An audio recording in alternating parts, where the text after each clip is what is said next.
from TeamYatDragon.com. This is Ji Sifu, and of course, Mak Josie on the Chi Nature channel. So let me put this down. Okay, so today will be the lecture that continues my previous lecture on Chi Nature's channel. So I put the part 1 there, keeping it short, just to try to get you guys over here and start learning, okay, and, so listening to this lectures here and giving me some support, and it's pretty good. So the channel started for about like 1 month, less than 1 month right now, the Yat Dragon channel, and it's doing quite well. So thanks for the support, you guys. So keep watching and comment, like, and such. Keep supporting. So we'll keep it going. Now, this lecture, I'm going to finish my intro, and I'm going to start the timer again. It's just not to keep it so long. Some people were saying, hey, can you do shorter videos? Sometimes we want to just, watch short video. So usually the lectures are like 1 hour. So now we'll short it down. Okay, it's 15 minutes. So I'll set the timer to be 12 minutes long. Okay. Today, I'm going to continue with the first lecture talking about the mind and focus, concentration power, and how it works with our magic here. Okay, so let's set the timer. And welcome to watch the other video, the part 1 on Chi Nature channel. So search up the same name, but part 1, you'll see it there. Okay, ready? Go. Oh, where's it? Okay. Okay. So let's start.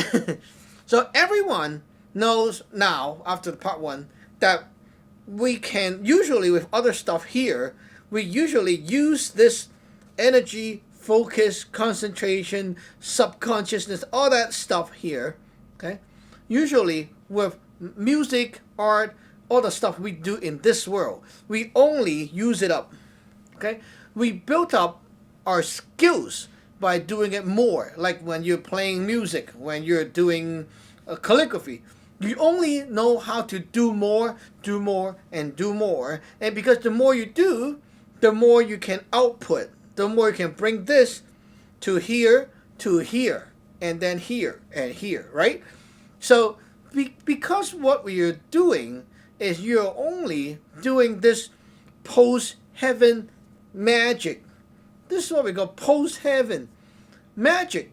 Push things, push ingredients, push your energy to an action, to execute this action and push it to the finish line, to transmit and convert this energy to a form that the other party outside of yourself can receive it. Now, this magic methods with calligraphy, with music, with art, with painting, with whatever, with physical exercise, anything like that, it's what we call post-heaven doings. They are what you are doing in this world, which is normal. It's a naturally formed thing in this world where you focus, concentrate, have an intention, a mindset of doing something, then you keep outputting this energy from here to here and out. Okay, this is the normal pattern. Now, just keep going like that, it's good. But where is the stuff coming back in? And just going like this is kind of too short. Okay, it's like saying now you keep knowing how to take money and use. Okay, take money and use. So when can you store up enough money like that? Like, okay, good. You now know how to take your own money and use. The more you use up this, okay, the better you are at using. So that's why you can keep taking this and put it and give it to other people better, so people can feel, right? Because you can execute this and then push it out. Okay, so the more you buy stuff with your money, the more, like, the better you are at buying stuff. Now, how to save up all these things? And that is why magic is invented. That is why magic came out naturally. And there are many kinds of magic in this world. Not only the Chinese have magic, but also other cultures all have magic. Now, just saying that, okay, just saying like, okay, there are many people who will do business and open a business. It doesn't mean that all the business is the same. It doesn't mean that all the business is good. It doesn't mean that all the business structure is going to work out. So some business fail. Some business work out. Some business is a disaster if you go in there. Now, some business is a scam. Some business is very good and bring you profit. Some business is whatever. Okay, so just because they are all magic, it doesn't mean that they're all going to work and they're all going the right direction. But naturally, just like everything else, every culture, every place in this world have some form of magic, no matter it is developed or advanced or aboriginal. There are many types of magic, and usually magic comes in the form of a religion. Why a religion? Well, beside the religion that we talked about in this channel, like the definition of what we mean by religion in our lineage is different from the outside religion, the world's religion kind of thing. But naturally, what people do in their religion is having a belief of some sort. And because you believe, because the leader or whatever group it is that gathers up people to keep believing this thing, okay, whatever it is, it doesn't have to be real. It can be fake. It can be believing in Robin Hood. It doesn't matter. Just because you believe, okay, you believe, you focus, you concentrate, just like keep playing the music, keep playing the music. Now, when you're learning music or like piano or whatever, you keep playing, okay? What do you want to do? Your mind, subconsciously, what do you want to do? You want people to hear this music and have a feeling of yours, which is, I'm very happy. Now, I want to play this song and it give people a very happy vibe. Like that, okay? Now, if you are playing a piece of music, you want to make people feel very sad. And then when you listen, you feel sad and oh shit, like that. Okay, so you want people to feel, right? Now, by keep putting the mind, the focus power to something, it doesn't have to be real too. Even it's fake, okay? Like any kind of religious belief that they're talking about. Now, because of that, over a long period of time, many people do the same thing and focus into this thing. Okay, then the intention power, focus and concentration power gathers up. This power gathers up. And what happened next? Well, it depends on the religion or sect. Some religious sect will have a more like a bad result. They gathers up your stuff and they swallow it. Now, some of them gathers it up and then teach you how to use it. How to, like we share the energy inside and now you can have this and have that. Now, some religious stuff will just take and not give anything back to you. Well, it depends on the religious stuff. When you enter a religious thing or a magic sect or some kind of lineage, do they teach you anything to use that can benefit back to your life? Because what you're doing daily, just by believing and doing whatever they teach you to do, like a ritual kind of thing, whatever it is, you are inputting the focus, for concentration, the subconsciousness, the intention power into this path, this point, this route. Everybody doing it. It's being stuck up to the same place. And that is why there is this magic thing going on. No matter what kind of religion, when there's a belief, this is going on. Now, you have this going on, but are you like just being tricked to give and not to take? Like nothing is given back to you because like you just give. You don't have anything. You don't use it. You don't have any benefit. Some will say, okay, you give, and that is why we cultivate, and then now you can have and you can use like this and benefit your life. Now, talking about my lineage, that like the lineage that I teach, Saam Law Sun Gung, the magic stuff that I teach, how it works is everyone have to. First of all, when you enter the lineage, you don't just give because you cannot even connect to us yet. So we connect to you and make and infuse our cultivated group, like very condensed energy that kind of stuff that we already gathered up. We give this to you first. Okay, we give a bit of it to you to start you up.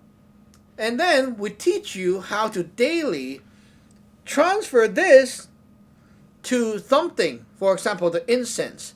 And now you use the method to store it up into the altar. Now, because of your daily doings with different methods of storing up to the altar, sometimes you store up, sometimes you put things there, sometimes you just communicate with it, like trigger it up, fire up the engine, okay? It depends on how you burn the incense and what spells you use. Now, all the stuff you're doing is just using yourself, the stuff inside you, mixed with our stuff, to put into this altar, which is yours. It doesn't go anywhere. It's yours, okay? Later on, you learn to do some magic. The magic to use, for example, to nourish your energy, make your energy stronger, empower yourself, protect yourself. Okay? All these things that you're going to do is going to use the stored up energy because you did it every day. Now you have your pennies inside your piggy bank. You can take it out and use it. Now compare that to art and other stuff. All the focused energy is basically just from here. Now you just learn to output to the brush, and there goes the stuff. Nothing can be done, like, because you're just doing this. It cannot be stored up. You cannot store it up and then use it later on. You cannot. But with magic, this is all the stuff that is stored up here and then put here. Now you can use the stored up energy. Not only that you need to store up, you also need to cultivate. What does it mean? It means to make the energy dense, strong, more focused, and change the energy's properties to something that can go out of this dimension where you are in and reach other dimensions. Something what we call pre-heaven energies. Now the stuff that you do with magic in our lineage is to cultivate the pre-heaven energies, which is to cultivate and purify your energies, to remove the impurities inside this energies that you put into there. Now every day when you're doing stuff, there's always impurities that makes your energy like not super strong, not super dense. For example, you try to think of something, always there's some other thoughts coming by. It's very hard to 100% focus because it's not possible. Now, when you're doing this, okay, there are a lot of stuff getting into this item or whatever object it is, like incense, for example, burning incense. Now all the energies goes in there. There's a lot of stuff that you don't want because it's not useful for the magic stuff later on. And because of the spells that you put in there, and also the little magic seed, or the whatever you call that, okay, the little bit of magic power that we infuse to you. Because of that, the properties of this thing that you just infuse will change. Now put it on the altar. After a long period of time, every day doing it. I know. Okay. When you do it every day, okay, then what happened is it condensed, solidified, and purified. Now, this purified energy can be used for magic, can be used to protect yourself, whatever, to work with other dimensions. Because now finally, this energy is put and cultivated into a form that is not the same as this post-heaven form that you're doing and using all the time with your art, music, and all that stuff. It's different. And this needs to be cultivated.